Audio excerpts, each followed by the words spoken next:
Graças e paz, queridos. Estamos mais uma vez aqui gravando esse culto online. Que Deus possa estar falando contigo nessa noite, através dos louvores, através da palavra. Amém? Vamos estar orando. Senhor nosso Deus, nosso Pai, agradeço, meu Deus, por estarmos tendo essa oportunidade, Deus, para poder estar adorando o Teu nome. Mesmo separados, mas adorando e engrandecendo o Teu nome, Senhor Deus. Venha, Senhor Deus, estar conosco. Venha estar com esses irmãos aí nos seus lares, Senhor Deus. Que eles venham, meu Deus, estar também adorando o Teu nome, Deus. São essas bênçãos eu lhe peço, meu Pai, em nome do Senhor Jesus. Amém.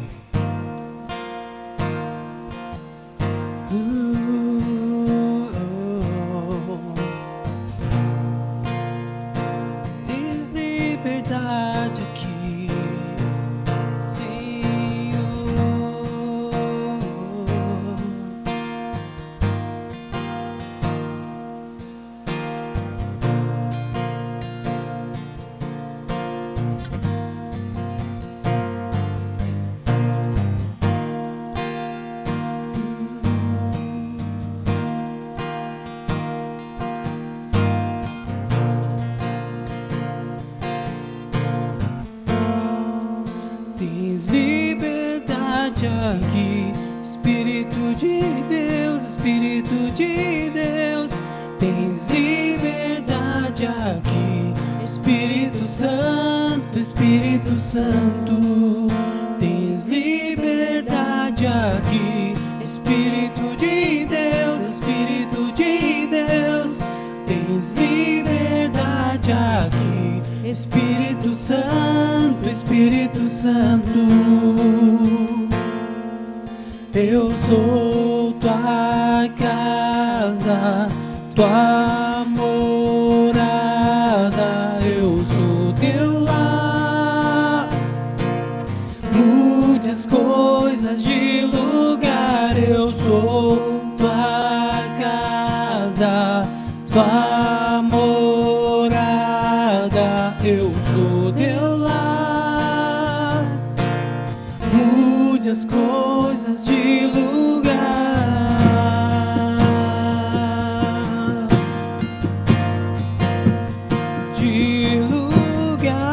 Senhor. Tens liberdade aqui, Espírito de Deus, tens liberdade aqui, Espírito Santo, tens liberdade aqui, Espírito de Deus,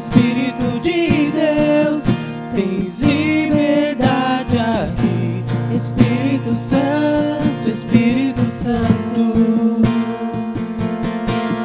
Eu sou tua casa, tua morada, eu sou teu lar. Mude as coisas de lugar, eu sou tua casa, tua morada, eu sou teu lar. Mude as coisas de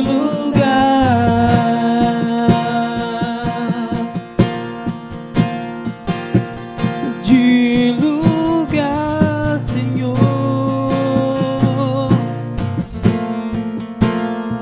O teu perdão é completo, o teu perdão é completo. Ele sara minha alma, ele sara minha alma.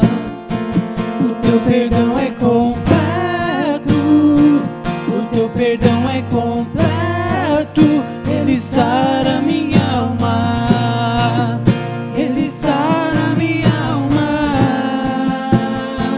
O teu perdão é completo, o teu perdão é completo. Ele sara minha alma, ele sara minha alma. Eu sou tua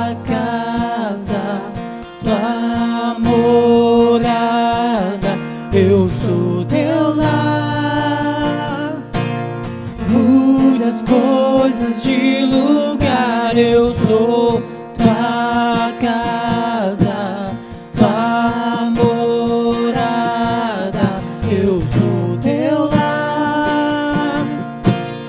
Mude as coisas de lugar,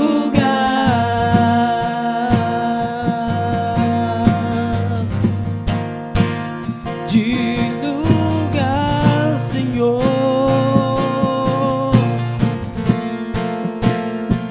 O teu perdão é completo, o teu perdão é completo. Ele sara minha alma, ele sara minha alma.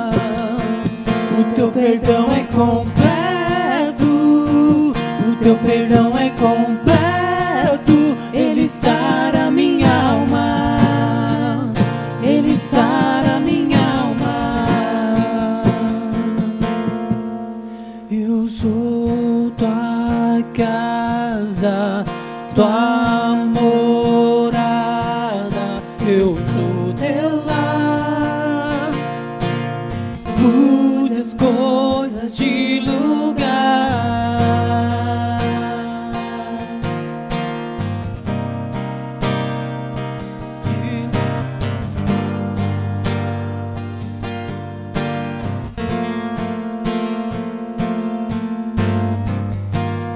Nada vai me separar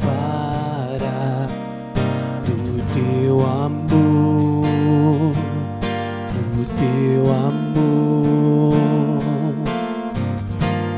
Nem a morte, nem a vida vão me afastar do teu amor. Nada vai me separar do teu amor, do teu amor. Nem a morte, nem a vida vão me afastar do teu amor. Jesus, vem me abraçar, em ti vou repousar, nos teus braços é o melhor lugar.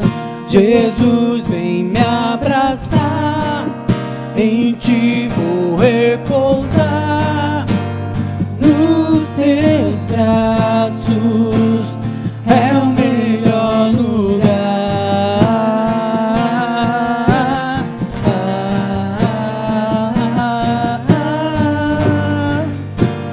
Nos teus braços é o melhor lugar.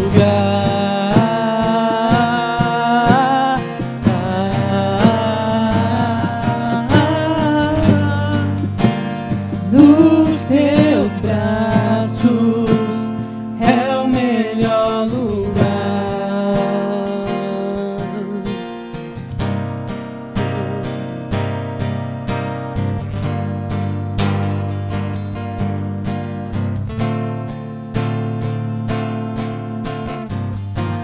Leva-me a viver a tua vontade, leva-me a viver o teu querer.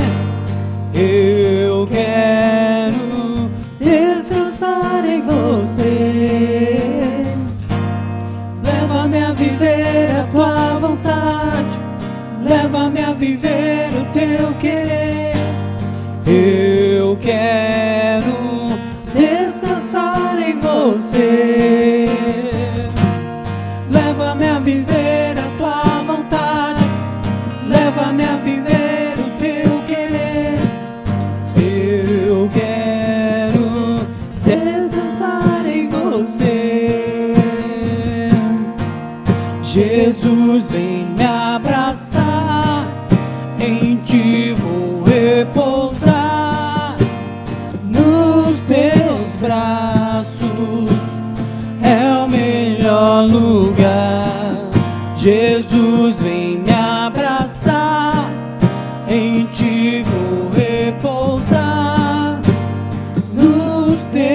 braços é o melhor lugar.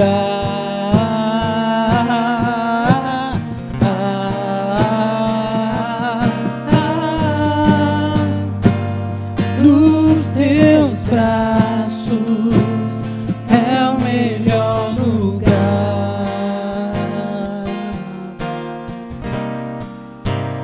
É o melhor lugar, Senhor.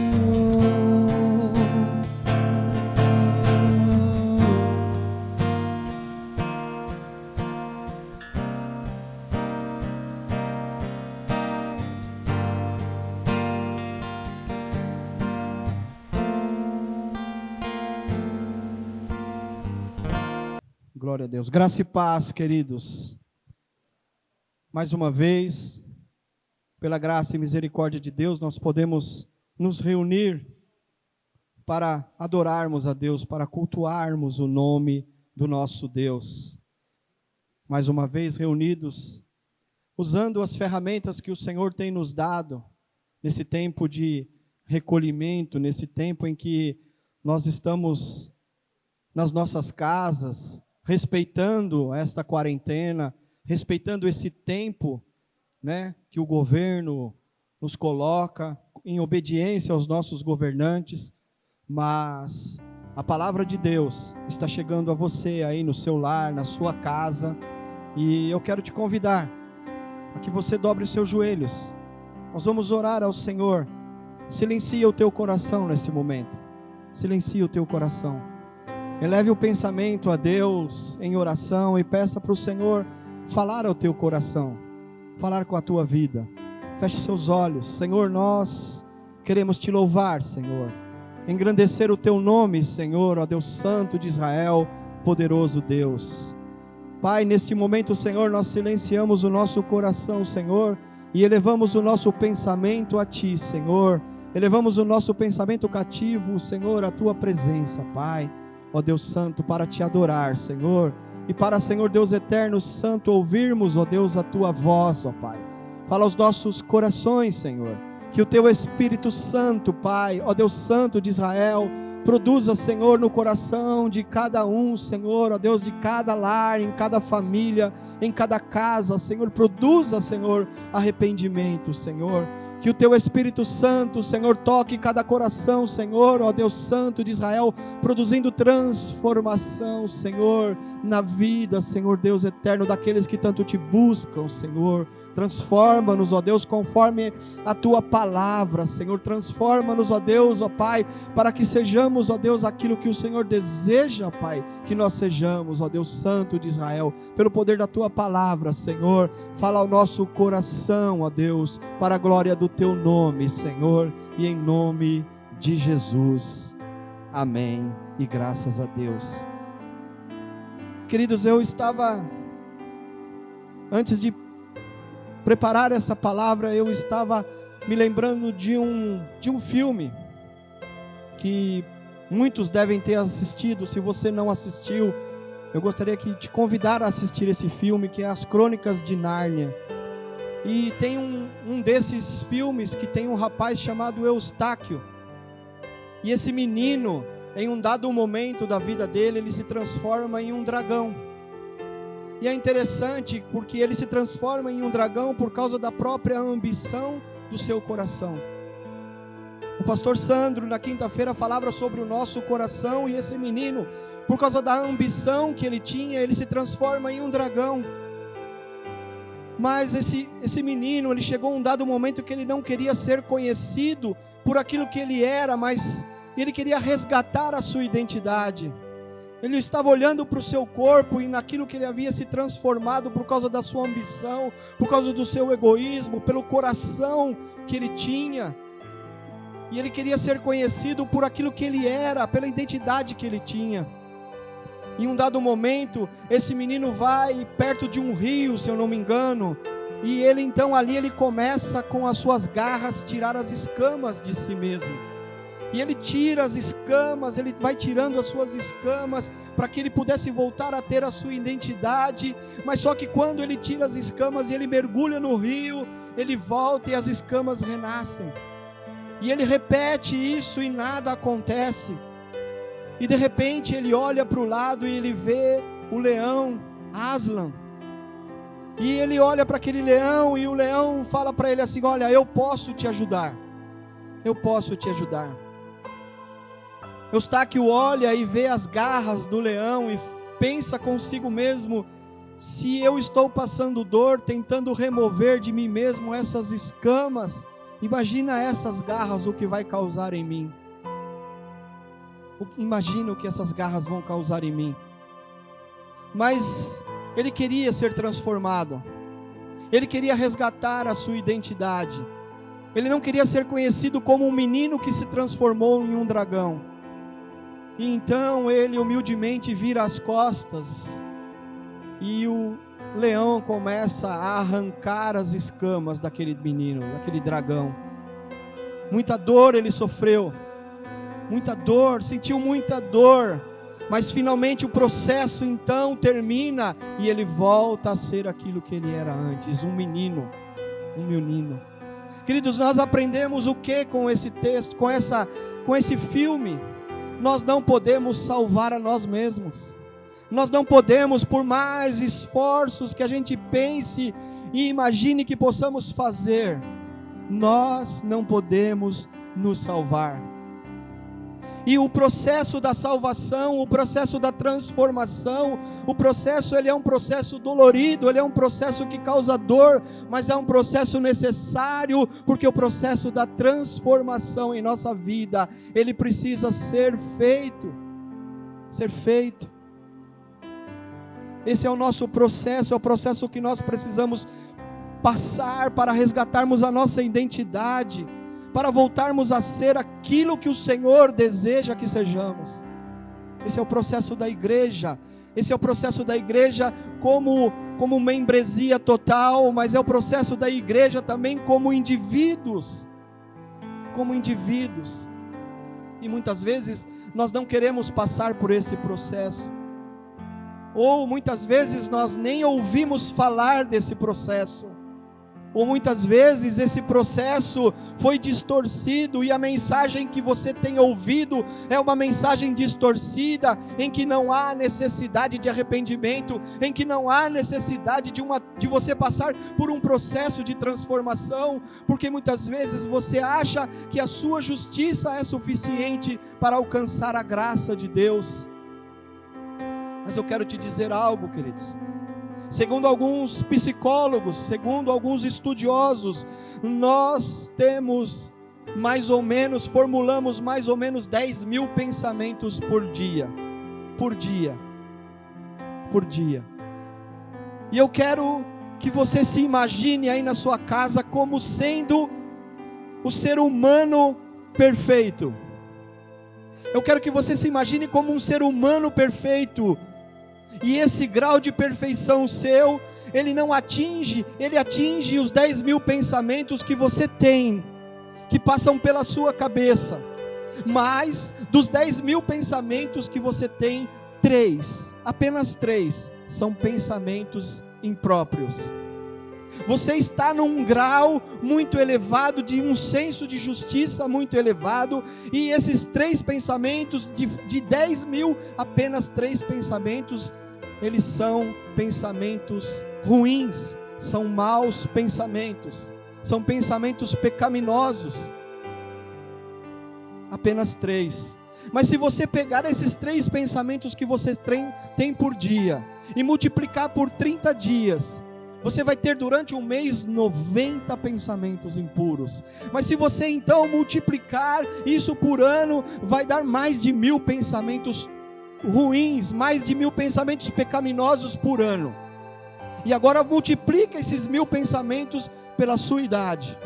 No meu caso, estou para fazer 55 anos, então eu já teria na minha vida um encargo de 55 mil pensamentos pecaminosos.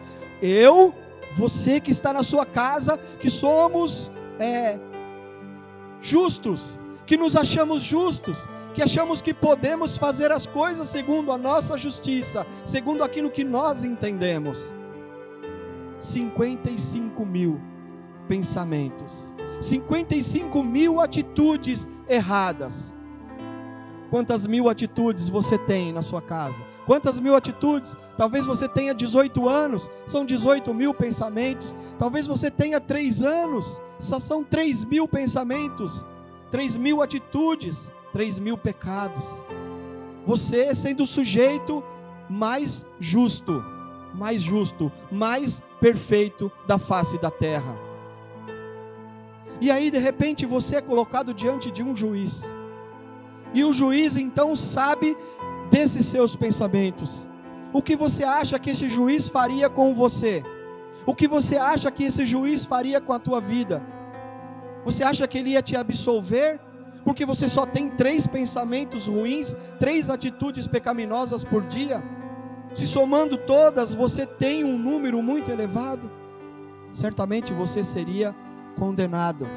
Certamente você seria condenado. E aí você vai me dizer, e diante de Deus então? Diante de Deus, você acha que você, com o seu senso de justiça, com esse seu cuidado, com essa sua mania de pensar que você é melhor do que alguém, que você está acima de alguém, porque você apenas comete 3 erros por dia? Diante de Deus, qual seria a sua sentença? Diante de Deus, qual seria o veredito para a tua vida? A palavra de Deus diz que se nós errarmos em um tio, em uma vírgula, em um ponto da lei, nós pecamos em toda ela. O nível de exigência de Deus é o nível de uma perfeição. É nível de perfeição. Então, diante de Deus, todos nós estaríamos condenados. Condenados.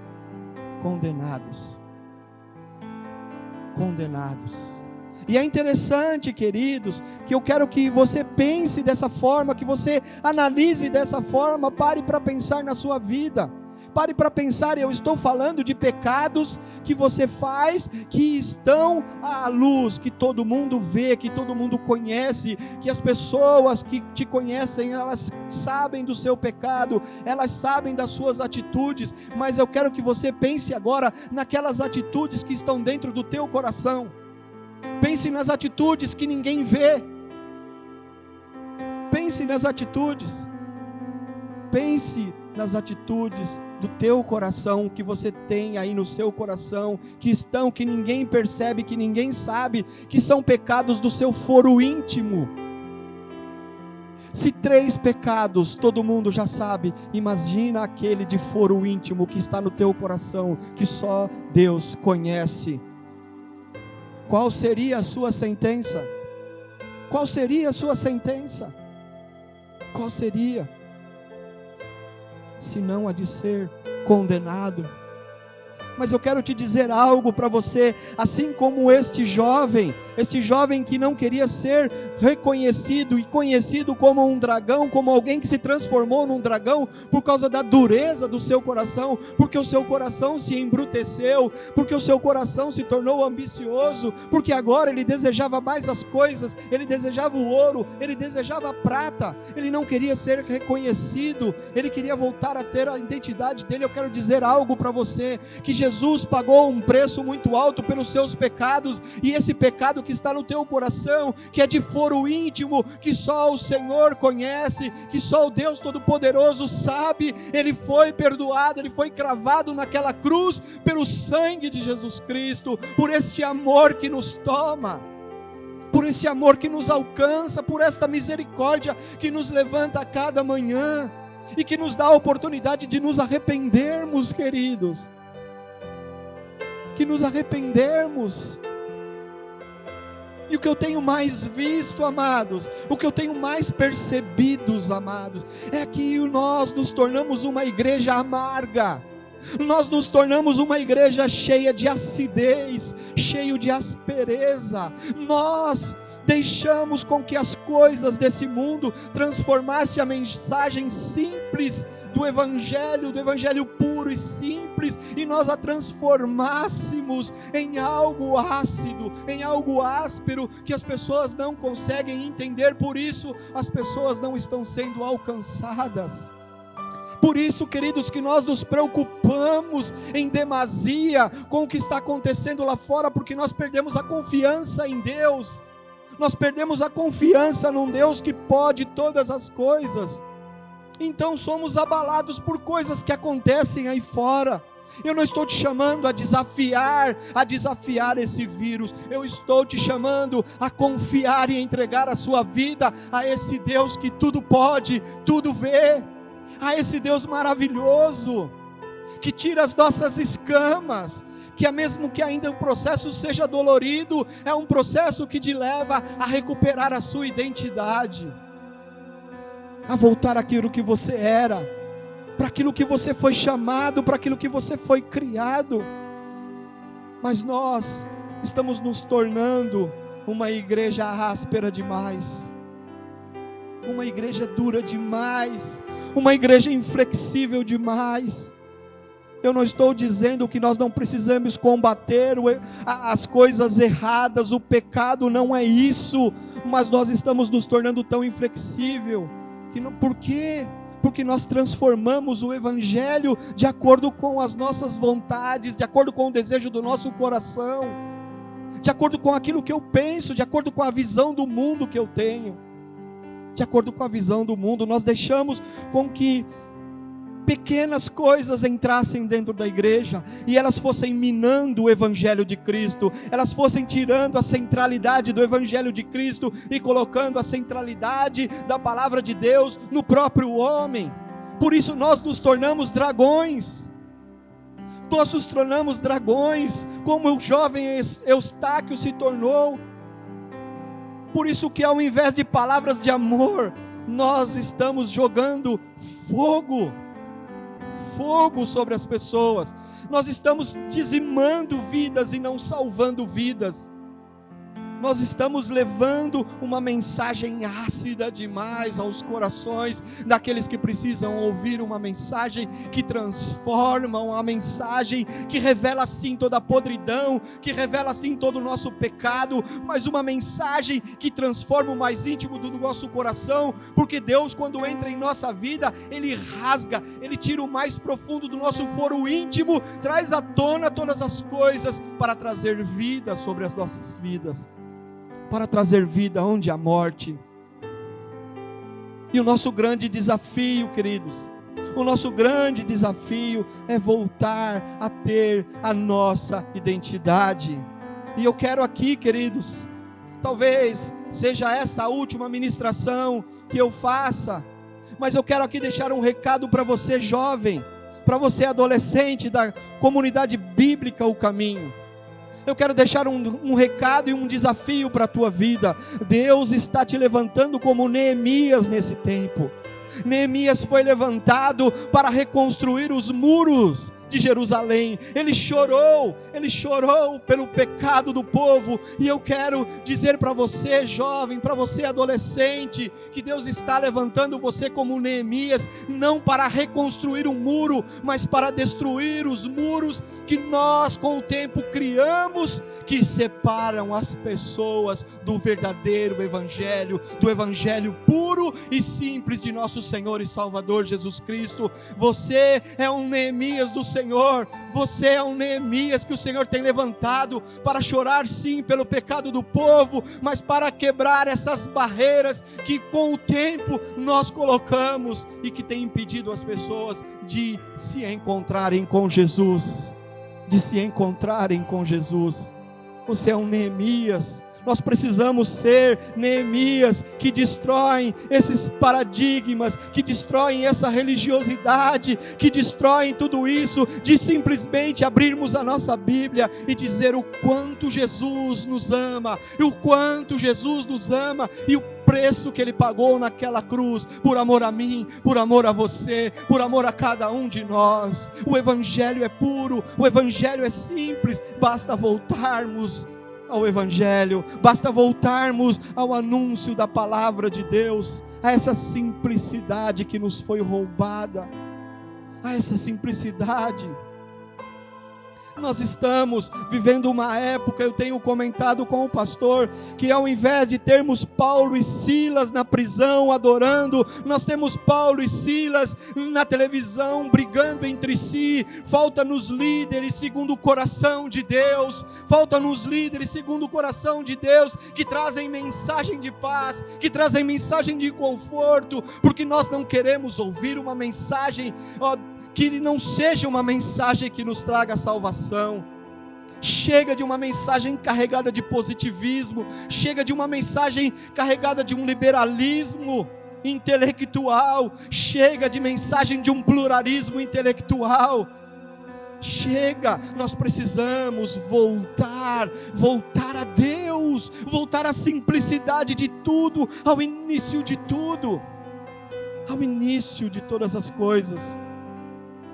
Com o tempo, nos tornamos dragões, porque deixamos com que conceitos do mundo invadissem as igrejas e roubassem Jesus Cristo do centro dela.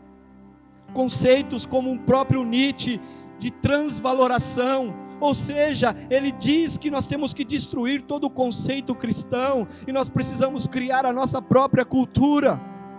Queridos, a cultura do céu nunca vai bater com a cultura desta terra. Ela é oposta a tudo isso, ela é o oposto disso. Jesus disse que o reino dele não é deste mundo. Se o reino de Deus não é este mundo, o que é esse mundo então em toda a sua podridão, senão um grande cemitério a céu aberto, onde as pessoas estão perecendo, mas por conta de eu ter me tornado aquilo que não era para eu ter me tornado, eu estou impedindo que pessoas alcancem a graça de Deus. As igrejas se tornaram ilhas. O que são ilhas? Porções de terra cercadas por água de todos os lados. Nós somos pequenas ilhas, cercados por costumes, usos e costumes, e deixamos a graça de Deus fora, deixamos esta palavra simples e pura fora. Trouxemos um outro conceito para dentro da igreja, a ressignificação, a cultura da ressignificação. O que é essa cultura? Se não algo da neurolinguística, que diz que você pode ter a visão de mundo que você quer. A visão de mundo. Você olha as coisas e segundo a sua visão, segundo esse conceito de ressignificação, você pode dar o significado que você quer às coisas. Mas quando nós olhamos a Bíblia, isso não bate com a palavra de Deus, isso não bate com os ensinos de Jesus, não bate. Por isso que há muitas pessoas perdidas, por isso que até mesmo você que está aí sentado no seu sofá, por isso até mesmo você que está aí sentado no conforto da tua casa, prefere ouvir sermões e não está se importando da volta aos cultos normais, porque você quer esse significado para a sua vida, você não quer ter comunhão com Deus, você não quer ter comunhão com ninguém, porque você trouxe essa ressignificação para você, e a sua visão de mundo é a visão distorcida, e eu quero te convidar a voltar a ter uma visão bíblica de mundo, a voltar a ter uma visão de Cristo sobre o mundo, a voltar a ter uma visão bíblica e de Cristo sobre as pessoas, sobre o que é amar, sobre o que é viver, sobre o que é andar, sobre o que é sentir. É para essa visão que nós queremos voltar. É para essa visão jovem da Cobic, é para essa visão adolescente, é para essa visão, pastores, que nós precisamos voltar para a visão bíblica, a visão que abraça, a visão que abraça. Certa feita, tinha um pastor pregando no interior, lá no recôndito, lá no lugar mais escondido, no sertão de Pernambuco. E havia um homem ali, longe, ouvindo a palavra de longe. Aquele homem era um alcoólatra. E a sua avó tinha dito para ele: olha, a melhor coisa que você faz é beba até morrer, porque você não tem mais jeito. Você não tem mais jeito. A única saída para você é beber até morrer. E aquele homem estava de longe, escutando a palavra. De repente o pastor parou de pregar ali, foi até aquele homem. Aquele homem estava fedido, sujo, bêbado, completamente embriagado. O pastor estende a mão para ele. Ele se recusa a estender a mão para o pastor, porque ficou com vergonha, porque ele estava fedendo, porque ele estava sujo. E então o pastor viu que ele estava com vergonha. O pastor lhe deu simplesmente um grande abraço. Abraçou aquele homem e chorou junto com aquele homem. Sabe o que aconteceu com esse homem?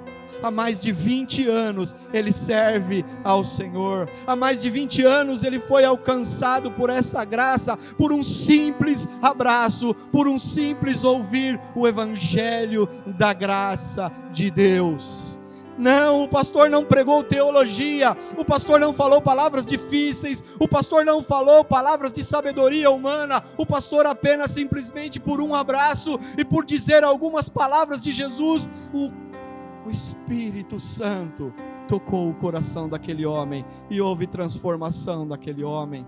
Nós nos esquecemos do evangelho puro e simples, porque nós achamos que compete a nós salvar pessoas, que compete a nós orar por pessoas para que elas sejam salvas. Queridos, esse é um trabalho do Espírito Santo. É o Espírito Santo quem conduz o seu povo ao arrependimento. É o Espírito Santo quem conduz o povo a entender a palavra, a receber a palavra, a crer na palavra, a ser batizado, a ter fé em Cristo Jesus e alcançar a salvação. É por isso que nós distorcemos, é por isso que nós complicamos, é por isso que nós colocamos barreiras, é por isso que nós dificultamos, porque nós queremos abrogar para nós, nós queremos para nós essa condição de orar e as pessoas serem salvas, de impor as mãos e as pessoas alcançarem a sua salvação. Esse é um papel único, exclusivo do Espírito Santo. Esse é um papel do Espírito Santo. Esse é o papel da igreja, o seu papel, o meu papel, o papel da igreja como povo de Deus, queridos. A igreja, em primeiro lugar, nós precisamos entender que a igreja não nasceu no Pentecostes. Não nasceu, a igreja nasceu quando Deus chama Abraão e diz: Abraão, sai da tua casa, sai da tua parentela. Ali então nasce no coração de Deus o povo escolhido, o povo de propriedade exclusiva de Deus. O povo de propriedade exclusiva de Deus. A igreja nasce em Abraão, na simplicidade de um chamado, na obediência de um chamado, na fidelidade a um chamado. A igreja surge em Abraão. E a igreja, desde Abraão até agora, é um ser vivo, é um organismo vivo, é um organismo que está em movimento, é um povo que continua peregrino, é um povo que continua como Abraão, peregrino sobre esta terra. Por quê? Porque o povo continua peregrino para implorar as pessoas que se reconciliem com Deus. O povo de Deus continua peregrino, correndo em movimento, implorando para que as pessoas se reconciliem com Deus. Continua correndo e implorando para que as pessoas se reúnam para ter um encontro com Deus. Por isso a igreja, ela é uma igreja missionária. Por isso a igreja é uma igreja escatológica, porque ela chama as pessoas e aponta para o final de todas as coisas, estar com Jesus Cristo, nosso Senhor, porque breve virá o Senhor. Breve virá o Senhor. E diante dessa perspectiva, eu quero te fazer uma pergunta para você aí na sua casa. Que tipo de igreja você tem sido? Que tipo de Jesus você tem apresentado às pessoas? Que tipo? Qual o tipo? Eu quero te convidar a abrir a sua Bíblia no livro de Atos dos Apóstolos, no capítulo 2, do versículo 42 em diante. Diz assim a palavra do Senhor: e perseveravam na doutrina dos apóstolos, na comunhão, no partir do pão e nas orações. Em cada alma havia temor, e muitas maravilhas e sinais eram feitos pelos apóstolos. Todos que criam estavam juntos e tinham tudo em comum. Vendiam suas propriedades e bens e partiam com todos, segundo a necessidade de cada um. Perseverando unânimes todos os dias no templo e partindo o pão em casa, comiam juntos com alegria e pureza, singeleza de coração, louvando a Deus e caindo na graça de todo o povo.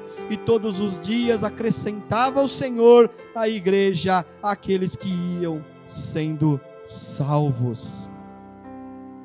O livro de Atos, queridos, é uma história cuidadosa do desenvolvimento da igreja primitiva. E esse texto que nós acabamos de ler é um resumo de dos elementos principais e necessários na propagação do Evangelho. Na propagação do Evangelho e o consequente discipulado cristão. Esses são os elementos, queridos, contidos da palavra de Deus, elementos essenciais nessa propagação do Evangelho. E o primeiro efeito do derramar da presença e do poder do Espírito Santo era uma igreja que aprendia. É interessante que os discípulos tinham acabado de receber o derramar do Espírito Santo. Deus cumpriu a sua promessa. Deus cumpre a sua promessa, então aquele dia, o Pentecostes, o Espírito Santo é derramado e as pessoas são tomadas por um poder, por uma graça tremenda, e as pessoas então começam a falar em outras línguas, e aquilo tudo vai tomando uma proporção gigantesca, algo incomparável, algo que talvez eu e você nunca experimentamos na nossa vida, porque nos distanciamos dessa singeleza, dessa simplicidade do Evangelho. E então todos ali tomados, e aí nós vemos logo em seguida o grande discurso de Pedro, um homem simples, um homem que não havia frequentado nenhuma faculdade, um homem que não havia nem feito nenhum curso de teologia, um homem que não conhecia grego, um homem que não conhecia outro idioma, um homem simples, um homem rude, mas tomado pelo Espírito Santo, um poder, uma ousadia tremenda, queridos. Ele começa a pregar e ele traz as recordações contidas nos Salmos, ele lembra do profeta Joel, e aí no final as pessoas dizem: mas o que nós precisamos fazer? Arrependei-vos, arrependei-vos. 3.000 almas se rendem ao Senhor.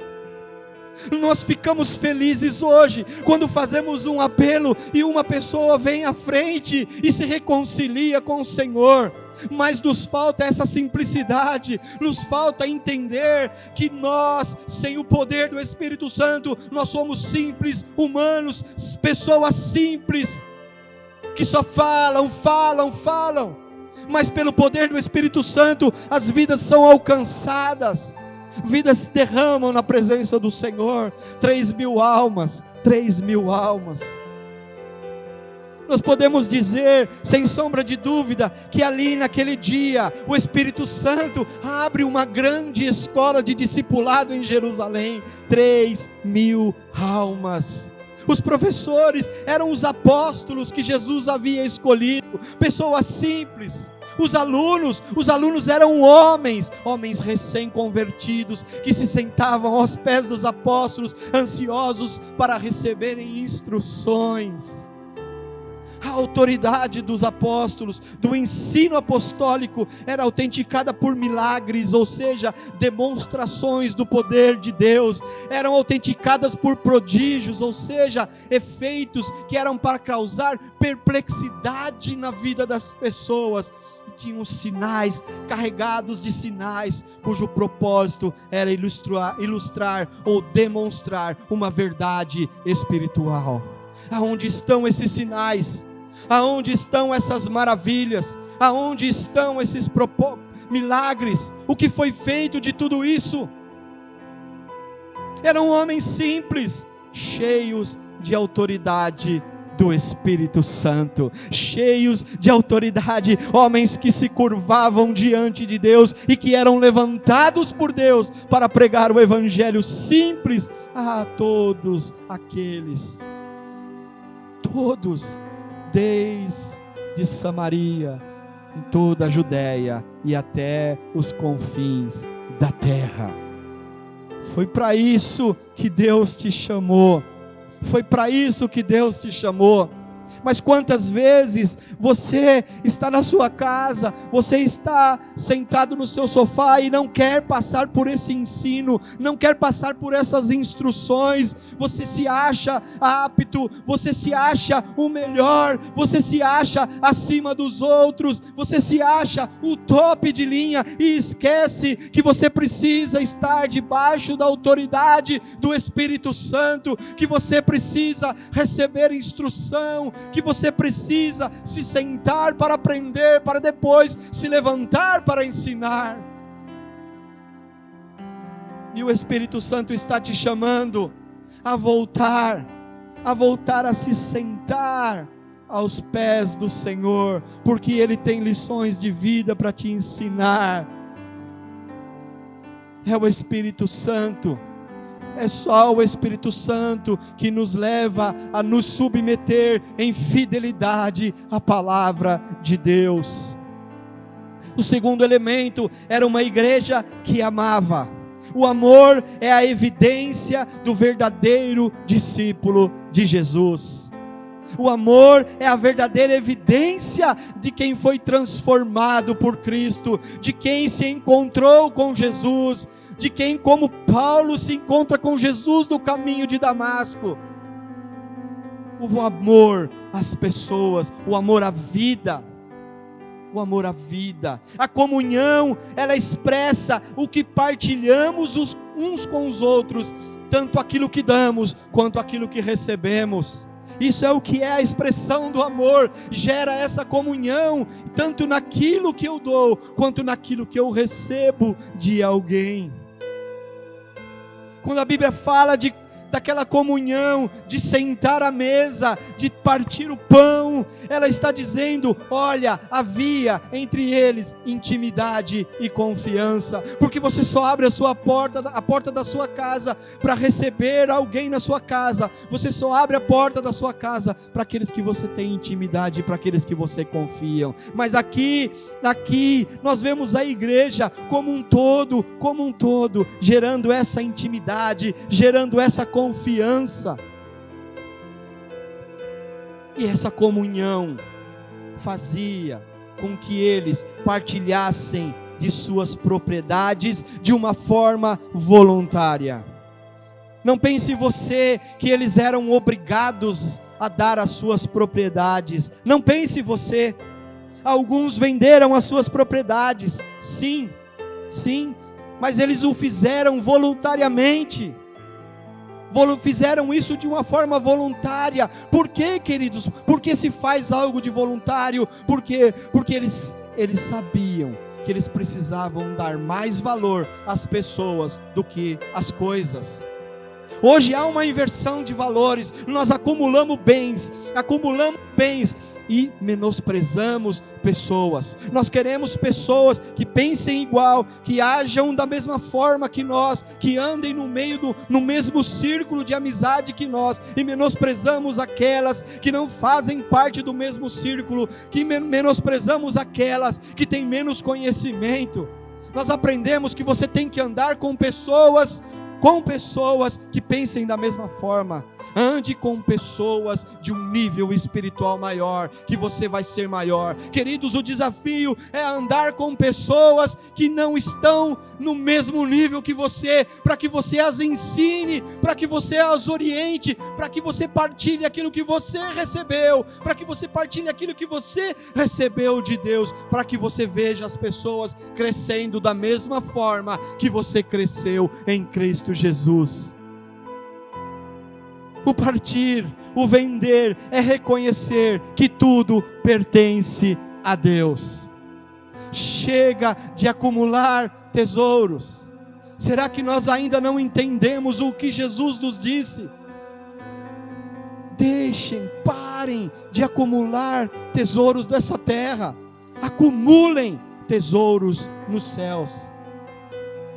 Um grande pregador, João Crisóstomo, ele disse assim, que na igreja de Atos, o pobre não sabia o que era vergonha, e o rico não conhecia a arrogância.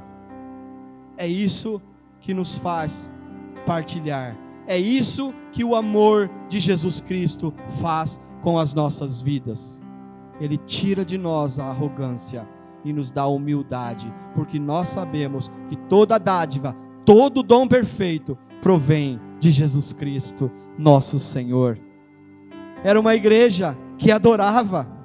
Era uma igreja que se reunia no templo, que se reunia nas casas. Não era uma igreja fechada num só lugar. Por quê? Porque havia o desejo dessa comunhão, o desejo dessa proximidade. Ou seja, as reuniões do templo eram reuniões formais. A reunião nas casas, reuniões de oração, reuniões informais, onde havia ali o desejo de estar junto, de partilhar, de partir o pão, de tomar um café, de tomar uma água juntos. Nós precisamos voltar a esse processo das nossas reuniões formais, mas nós temos que continuar pregando e nos encontrando em nossos lares, nos abraçando, partilhando da palavra, partilhando do ensino e partilhando da doce presença de Deus. Isso era adoração. E a própria Bíblia diz que eles tinham singeleza no coração, que eles eram um povo alegre. Queridos, saia dessa quarentena, mas saia com alegria. Venha cultuar a Deus com alegria e singeleza no coração. Sabe o que é singeleza? É pureza, é sinceridade no coração. Nós precisamos nos derramar diante de Deus com sinceridade e com alegria no coração. Por isso era uma igreja que se curvava diante de Deus. Essa alegria era porque eles sabiam que Jesus enviou o seu Filho.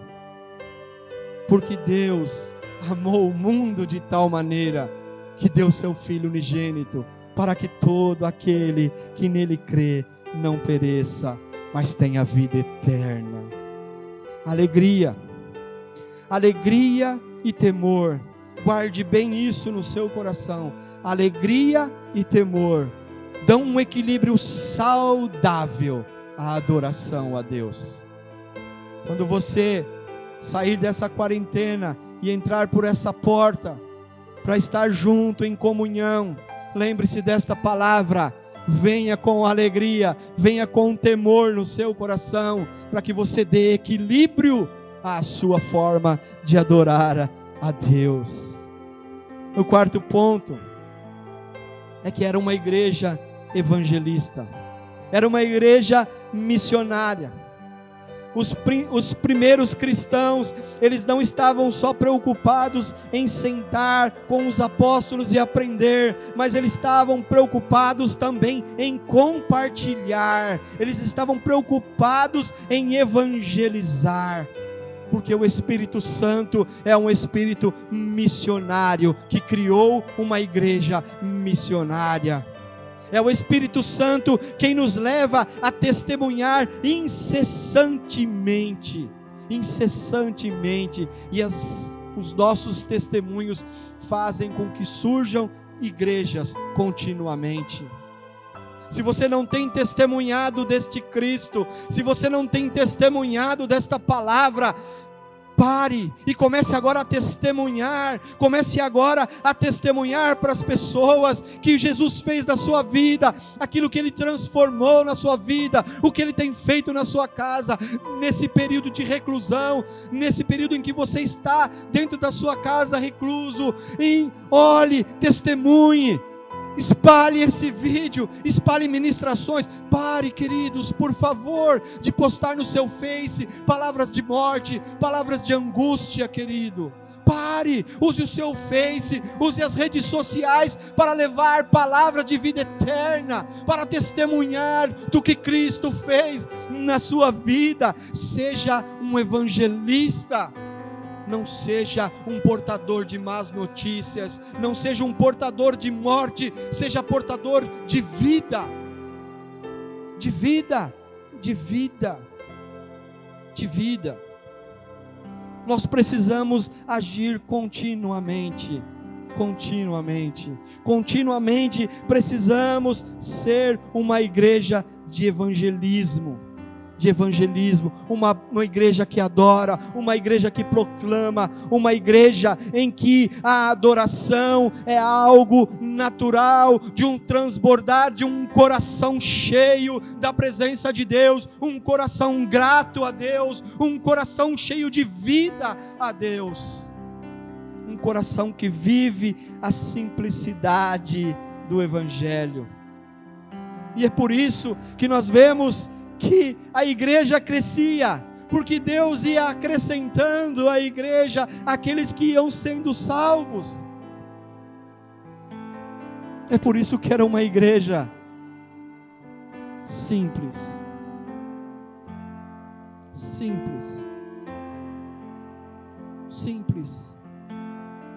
Jesus era um homem simples.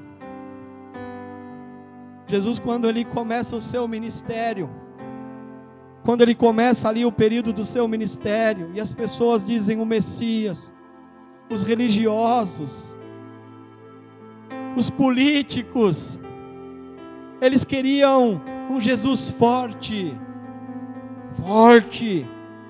que desembainhasse de uma espada reluzente, e que fosse e tirasse o povo do domínio de Roma, do peso de Roma. Mas quando aqueles homens olham para Jesus, eles veem, eles enxergam em Jesus fraqueza. Por que eles enxergam fraqueza? Porque eles queriam um Jesus diferente. Mas Jesus, nessa fraqueza que os homens achavam que ele tinha, ele enfrentou a morte, e morte de cruz, a dor da cruz, por amor a mim, por amor a você. É esse o Evangelho, é essa a essência do Evangelho, simplicidade. Quando você olha esses 4 tópicos, eu pus apenas 4 tópicos. Quando você olha isso, você entende que há uma relação entre eles. A igreja estava relacionada aos apóstolos em submissão ao ensino dos apóstolos. Estavam ligados uns aos outros em amor. Estavam ligados a Deus em adoração, temor e fidelidade. E estavam ligados ao mundo em evangelização. Olha que lindo! Ligados ao ensino, ligados uns aos outros, ligados a Deus, ligados ao mundo. Eles não criaram um mundo à parte, eles se apresentaram ao mundo como portadores das boas novas de salvação. Mantiveram-se fiéis ao Evangelho. E o desafio nosso hoje de cada um de nós, não é um desafio pastoral, não é um desafio de liderança, é um desafio seu, é um desafio meu, é o nosso desafio de nos mantermos fiéis ao Evangelho, fiéis ao Evangelho.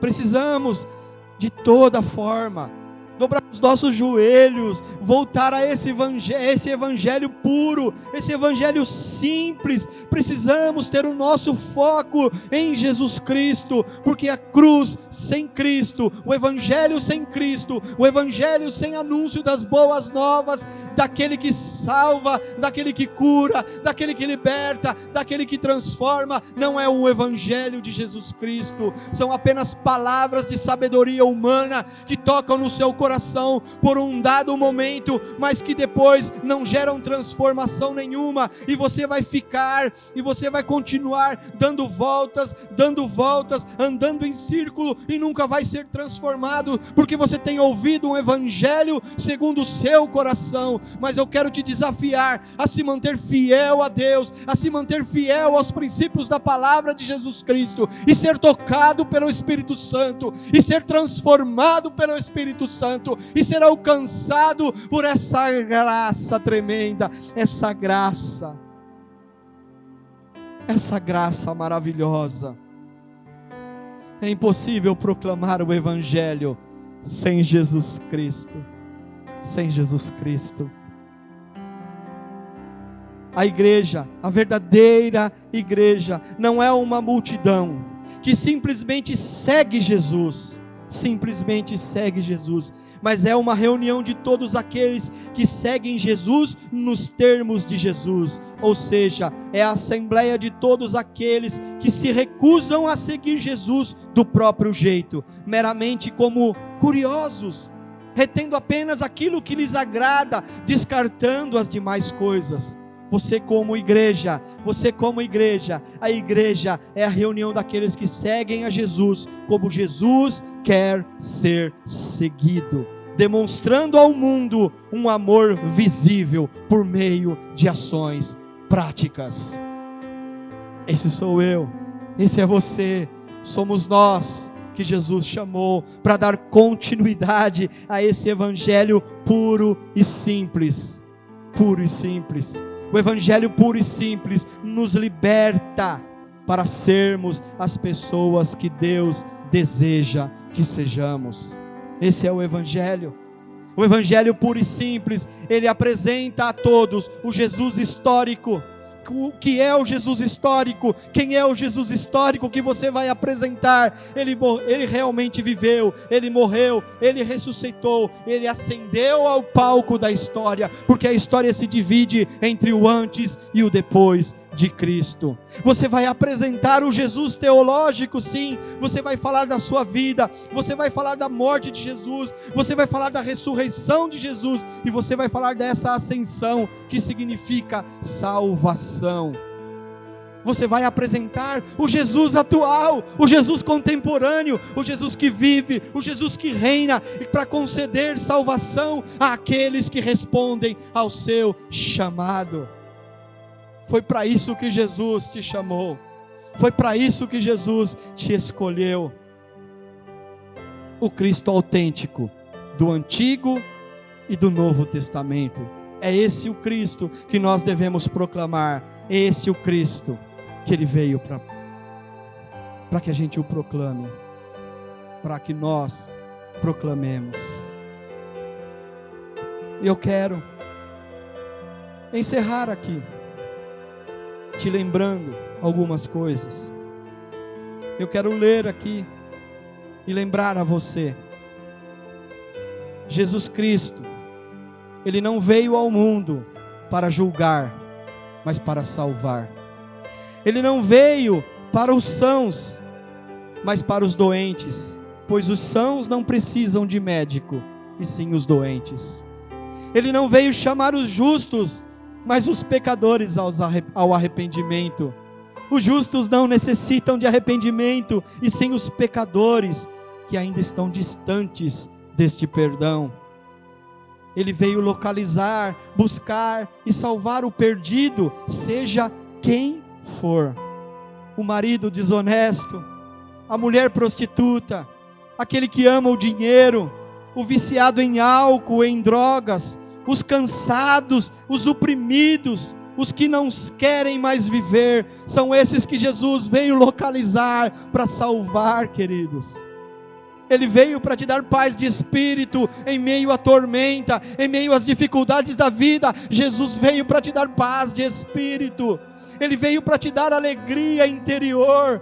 Ele veio para te dar certeza de perdão. Ele veio para te purificar dos pecados. Ele veio para te dar esperança de vida eterna. Ele veio para trazer para a sua vida plena restauração. Ele veio, Jesus Cristo veio. Ele veio para nos salvar de nós mesmos, para devolver a nossa identidade, para tirar as nossas escamas, para remover os nossos pecados, para mostrar para nós que Deus nos ama de uma forma sobrenatural, de uma forma que você não entende, de uma forma que eu ainda não entendo. Mas se você continuar desprezando este amor, se você continuar desprezando esta graça, você não sabe o erro que você está cometendo na sua vida. Você não entende a dimensão que é desse erro, de você continuar desprezando esse amor, desprezando esta graça. Ele veio para nos salvar, queridos. Quantos Eustáquios você conhece? Quantos? Você não tem que julgar os Eustáquios que você conhece. Talvez você seja um. Talvez você tenha se transformado naquilo que você não queria com o passar do tempo. Mas Jesus está te chamando. Ei, eu estou aqui. Eu estou aqui. Você quer ajuda? Você precisa de ajuda.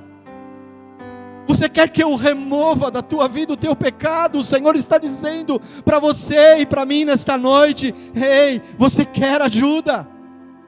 Você quer? O Senhor está estendendo a mão para você. A mão de misericórdia está sobre a sua vida. A mão de misericórdia está sobre a sua casa. A mão de misericórdia está sobre a sua família. Então pare de rejeitar, pare de correr do chamado de Deus. Receba esse amor de Deus na sua casa. Receba a transformação, receba a cura, receba a restauração na sua vida, porque ela provém do trono de graça. É o Espírito Santo quem toca o seu coração nesta noite. É o Espírito Santo quem transforma a sua vida nesta noite. É esse amor que me curou, esse amor que me libertou, é esse amor que está entrando no seu coração nesse exato momento. É esse amor que você foi chamado para anunciar num simples abraço, num gesto descomplicado. Você, como eu ouvi de um jovem, você não precisa fazer malabarismo. Seja você, simplesmente você. Pregue Jesus, simplesmente Jesus. Pregue a Cristo. Pregue a Cristo. Ele virá. Ele virá. Seja você o missionário, seja você a missionária, seja você portador de palavras de vida. Use a sua rede social, use o seu tempo para falar do amor de Deus. Se você não consegue falar do amor de Deus, eu quero te dizer algo para você. É porque o amor de Deus ainda não nasceu no seu coração.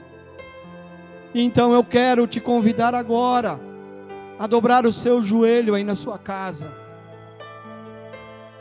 Se você está na cozinha ouvindo essa ministração, saia da cozinha, saia da onde você está, dobre o seu joelho. Ninguém está vendo você, Deus está vendo o mais profundo do seu coração. O seu foro íntimo está aberto diante de Deus. Confesse o seu pecado, confesse as suas fraquezas, confesse, fala: Senhor, eu ainda não experimentei desse amor, esse amor ainda não nasceu no meu coração, Senhor. Produz em mim, Senhor, frutos de arrependimento, Pai. Produz em mim, Espírito Santo, frutos dignos de arrependimento. Cria em mim, Senhor, um coração puro e renova dentro em mim um espírito reto, Senhor. Cria, renova-me, Senhor, renova. Feche seus olhos, queridos. Senhor, nós te louvamos, Pai, e nós queremos, Senhor Deus Santo de Israel, em nome de Jesus, Pai, orar, Senhor, ó Deus Santo de Israel, por cada família aqui, Senhor Deus eterno, esta palavra está alcançando por cada lar, Senhor, ó Deus Santo de Israel, que a tua graça, que o teu amor, Senhor Deus eterno, Santo, que este amor, Senhor, indizível, esse amor inigualável, Senhor, esse amor, Senhor, intransponível, esse amor alto, supremo, sublime, Senhor, mas um amor acessível, Senhor, alcance, Senhor, a cada vida, alcance lares, Senhor Deus Santo de Israel, Deus Santo e poderoso, Deus, e que a tua palavra, Senhor Deus Santo de Israel, Senhor, pelo teu Espírito Santo, Pai, toque cada coração, toque cada vida, Senhor, gerando arrependimento, Senhor Deus Santo de Israel, restaura vidas, Pai, pelo poder da tua palavra, restaura lares, Senhor, ó Deus Santo de Israel, restaura, Senhor, ó Deus Santo de Israel, em nome de Jesus, Pai, visita cada coração, visita cada família, Senhor, que a tua paz alcance a cada lar, Senhor, ó Deus bendito e poderoso, Pai, ó Deus Santo de Israel, que nós possamos, Senhor Deus Santo, cair, Senhor, na nossa realidade, Senhor, olhar para as nossas vidas, Senhor, ó Deus Santo de Israel, olhar que nos falta, Senhor, olhar para dentro de nós e ver que nos falta a tua presença, Senhor, ó Deus Santo, tira esse orgulho que nos impede de clamar por tua presença, Senhor, que nos impede de clamar pela tua misericórdia, Senhor, e que a tua misericórdia nos alcance, Senhor, ó Deus Santo de Israel, e transforme as nossas vidas pelo poder do teu Espírito Santo, em nome de Jesus. Em nome de Jesus, amém. Eu quero te convidar, queridos, você que está aí na sua casa, você que de alguma forma vai partilhar desta mensagem com alguém, vai ser um missionário e vai mandar, vai enviar este áudio, este vídeo para alguém, vai indicar para alguém ouvir a palavra de Deus, que você seja um missionário, queridos. Eu quero te convidar, queridos, se você que está ouvindo esta mensagem, por algum motivo se afastou desta verdade, por algum motivo foi ferido por palavras de homens, por algum motivo se viu desanimado, se viu cansado de estar em comunhão com os irmãos, se porventura você ainda não conhece a simplicidade de Jesus Cristo, nosso Senhor, eu quero te convidar, queridos, em nome de Jesus, a se reconciliar com Cristo nesta noite, a se reconciliar com Jesus nesta noite. E se você de alguma forma precisa de uma oração, de alguma forma você precisa de algum aconselhamento, você precisa de algo, deixa aí o seu comentário, escreva aí um comentário, deixa aí o seu contato, que nós vamos entrar em contato com você, nós vamos colocar o seu nome nas nossas orações, nós vamos apresentar a sua vida, nós vamos apresentar a sua família a Jesus Cristo, aquele que pode todas as coisas. Não há impossível para Deus, não há impossíveis para o Senhor, não há, queridos. Para as nossas vidas nós somos limitados, por isso eu quero te convidar, queridos, coloque aí o comentário, diga: olha, pastor, nós estamos precisando de oração, pastor, nós precisamos, pastor, que o Senhor apresente alguém da nossa família que está enfermo, nós vamos orar, queridos, nós vamos clamar para esse Deus. E se você se reconciliou com Jesus, através desta palavra, desta noite, pelo poder do Espírito Santo, também deixa aí no seu comentário, que nós vamos orar pela tua vida, nós vamos orar pela tua vida. E eu quero declarar em nome de Jesus, esta paz sobre a sua vida, este amor simples, de um Deus simples, que te ama de forma simples, mas de um tamanho, de uma envergadura, que você ainda não compreendeu. Um Deus simples, que deu seu Filho único, para morrer pela minha vida, pela sua vida. Que Deus te abençoe de forma grandiosa. Estenda aí as suas mãos e que o Senhor te abençoe e te guarde. Que o Senhor faça resplandecer o seu rosto sobre ti e tenha misericórdia de ti. Que o Senhor sobre ti levante o seu rosto e te dê a paz. E que todos nós concordemos dizendo amém e graças a Deus. Que Deus abençoe.